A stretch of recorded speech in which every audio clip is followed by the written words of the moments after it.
जिस खबर का दुनिया को बेसब्री से इंतजार था वो आखिरकार मिल गई है। ईरान और अमेरिका के बीच चल रही भीषण जंग पर पॉज बटन दब गया है। दोनों देशों के बीच सीज फायर यानी युद्ध विराम पर सहमति बन गई है। लेकिन भारत के लिए ये सिर्फ एक सीज फायर नहीं है, ये हमारी अर्थव्यवस्था और रसोई के लिए बहुत बड़ी राहत है, क्योंकि इसी समझौते के साथ स्ट्रेट ऑफ हॉर्मुज को खोलने का रास्ता साफ हो गया है। पिछले कई हफ्तों से जो तनाव बना हुआ था उसने भारत के माथे पर चिंता की लकीरें खींच दी थी, लेकिन अब तेल और गैस लाने वाले भारतीय जहाज बिना किसी डर के पूरी रफ्तार से भारत पहुंच सकेंगे। इसका मतलब साफ है, आपकी रसोई में आने वाला गैस सिलेंडर, आपकी गाड़ियों का ईंधन अब खतरे में नहीं है। चलिए आपको थोड़ा पीछे ले चलते हैं ताकि आप समझ सके कि ये संकट कितना बड़ा था। दरअसल 28 फरवरी को जब अमेरिका और इजराइल ने ईरान पर हमला किया तो ईरान ने गुस्से में आकर स्ट्रेट ऑफ हॉर्मुज को बंद कर दिया और रिजल्ट दुनिया का 20 से 25% तेल और गैस इसी एक रास्ते से होकर गुजरता है। और भारत के लिए तो ये गर्दन की तरह है। हमारा 80% एलपीजी और कच्चे तेल का एक बहुत बड़ा हिस्सा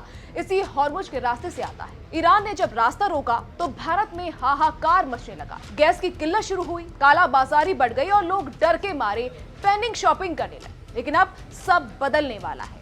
इस पूरी कहानी में एक दिलचस्प मोड़ आया है। अमेरिकी राष्ट्रपति डोनाल्ड ट्रंप ने 2 हफ्तों के युद्ध विराम का ऐलान किया, लेकिन इसके पीछे की इनसाइड स्टोरी क्या है? ट्रंप ने खुद बताया है कि पाकिस्तान के प्रधानमंत्री शहबाज शरीफ और फील्ड मार्शल आसिम मुनीर से बातचीत के बाद ये फैसला लिया गया। पाकिस्तान की ओर से अपील की गई थी कि ईरान पर बड़े हमले रोके जाएं और इसी के बदले में ईरान ने भी हॉर्मुज को सुरक्षित तरीके से खोलने पर सहमति दे दी है, यानी डिप्लोमेसी काम कर गई और फिलहाल 2 हफ्तों के लिए बमबारी रुक गई है।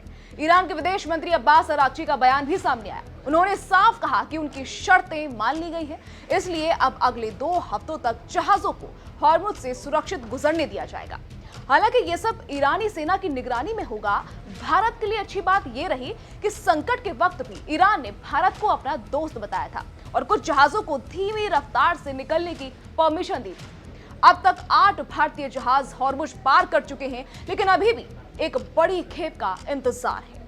अब बात करते हैं उन जहाजों की जो समंदर के बीचों बीच फंसे हुए हैं। सूत्रों के मुताबिक अभी भी 16 भारतीय जहाज फारस की खाड़ी में खड़े हैं। इन पर सैकड़ों भारतीय नाविक सवार हैं जो दिन रात इस उम्मीद में थे कि कब रास्ता खुले और वो वतन लौटे। इन जहाजों पर हजारों टन तेल और गैस लगी है।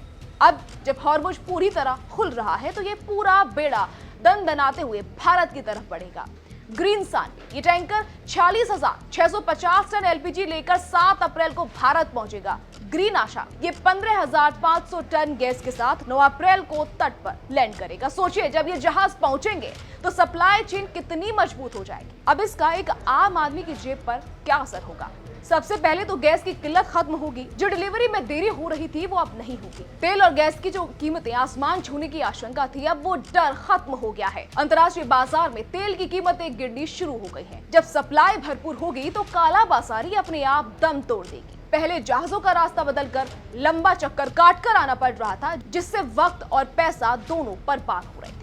अब सीधा रास्ता खुलने से लागत कम होगी, जिसका फायदा आखिरी में आपको ही मिलेगा। यहाँ भारत के विदेश मंत्रालय और शिपिंग मंत्रालय की भी तारीफ करनी जरूरी होगी। पर्दे के पीछे से ईरान के साथ लगातार बातचीत जारी थी। यही वजह थी कि युद्ध के बीच में भी कुछ टैंकरों को रास्ता मिला। सरकार ने साफ किया है कि हमारे नाविकों की सुरक्षा उनकी पहली प्रायोरिटी है और अगले कुछ दिनों में हर एक जहाज सुरक्षित भारतीय बंदरगाह पर होगा।